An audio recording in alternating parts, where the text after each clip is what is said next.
Hey y'all, happy Friday, happy faith-filled Friday. I got something for you this Friday. So it's been a while, but I wanted to check in with you, and I'm wondering if you've ever been in the middle of or almost to completion of a project, right? And nobody has bothered you all day long. It's been months sometimes since you heard from folks, maybe even years. And right when you're almost at the finish, here they come, right? Here it comes. Here come the distractions. Here comes the warfare, right? And if you are spiritually mature, you know and you see what it is. And this morning I was in prayer and I said, God, what we gonna read today? Because I had a structured, reading that I was doing, and I finished that book. And my Bible, this version, had been open on my island for some time, so the ceiling fan part probably was blowing the pages to and fro. The Holy Spirit is something else. I'll just say that. And so I pick up the Bible, take it in my room, and I start to think about where I'm going to start at. And I'm like, well, let's open to chapter 6. Let's just have at it and see what's there, right? Pretty random place to start, but I'm so glad I did. Because at this, point in the story or the book of Nehemiah, he is almost finished building the wall, rebuilding the wall, right? And just when he's almost done, here comes some messages, right? And these folks have been relentless. They have been sending him these messages, and where he says he's at is he had rebuilt the wall and not a gap was left in it. Though up to that time, I had not set the doors in the gate. So he had gotten so far where there were no gaps in the wall. The Bible is beautiful. Once you start building your relationship and reading, and you start to really listen, there were no gaps. There were no entry points, right, for the enemy to get through.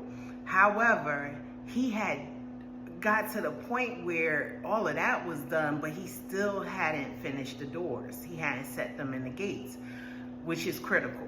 And I might get back to that, but it's kind of obvious, right? So while I'm on it, I'll just say it.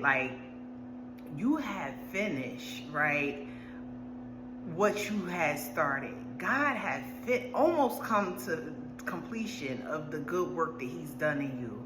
And just when you are near completion, bam, here comes something to throw you off, right? If you let it, right?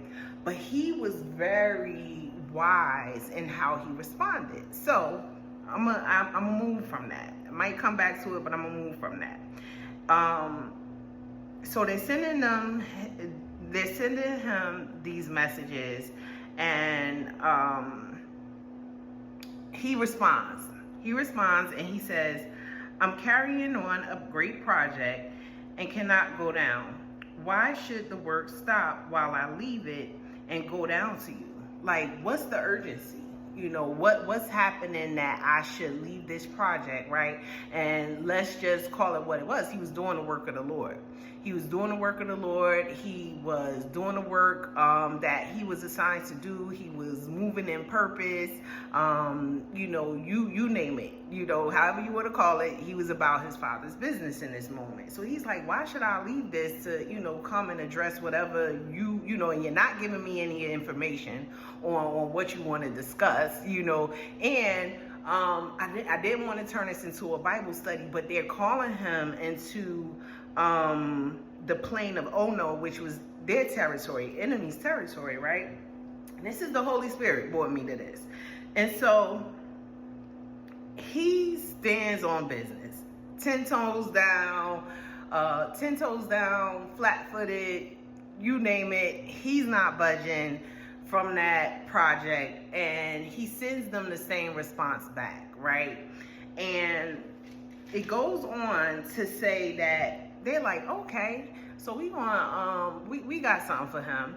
So then they sent him a different message, because the first time they had sent him the same message, right? This time they sent a different message that included some false accusations, right?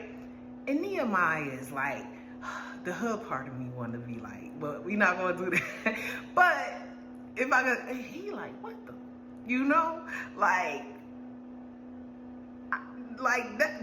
This is like shenanigans, right? Like, that's not what I said. That's not what I did. That's not what's going on. But in his mind, there seemed to be no conflict on whether or not he should abandon shit, that he should leave the project, right? And that's what I like about him. He remains steadfast, and God requires that. Like, when he's asking something of you, there will be things that will come along that will try to throw you off course. And if you're not mature enough in your faith, if you're not sure enough about who you are in him, who he's called you to be, and what's going on in this season of your life, you will get distracted and thrown off and throw in the towel. You won't finish. And that's what the enemy wants. So I love this study Bible because it talks about what Nehemiah was experiencing in that moment was psychological warfare. And he was fending off ridicule and all these threats of violence and all these things, threats to his character, all kinds of things, right? And then it moves on to say that he did respond. He did respond because, like, I guess any human being, you want to defend yourself. But he says to them, nothing like what you were saying is happening. You were just making it up out of your own head, right? So it's like, I don't know what y'all think is happening. I don't know what y'all think is being said, but that's not it. You're wrong, And all he could do is stand on that, right? But he goes back to say that, after he says that, it seems like he, I guess, has an internal dialogue where, and remember, we fight not against flesh and blood. You got to understand that when you have trials and tribulations, it's not the people, it's not even the circumstance, there's principalities and there's, spirits and there's things at work, that are unseen, right? That you're really fighting against. And so, verse 9 in chapter 6 says, they were all trying to frighten us, thinking that their hands will get weak for the work and it will not be completed, right? So they thought, or the enemy thinks that, hey, if I throw this at her, if I throw this at him, he's going to get so tired that he's going to give up and he's going to stop doing the work that he was called to do, right? Wrong. Because Nehemiah was strong in his relationship with the Lord. And so it says, but I prayed. And the prayer was so simple. And I love a simple prayer, right? But I prayed, now strengthen my hands. That's all he said. Now strengthen my hands, Lord. That's it. Just strengthen my hands, because you know what's going on. I know what's going on. They may not realize what's going on, but just strengthen my hands so we could finish this work, right? And that's just what he did. And going back to the doors, this is why we're taught to guard your gates, right? Come on, Holy Spirit. Guard your gates. He said that he had done everything but set the doors and the gates, right?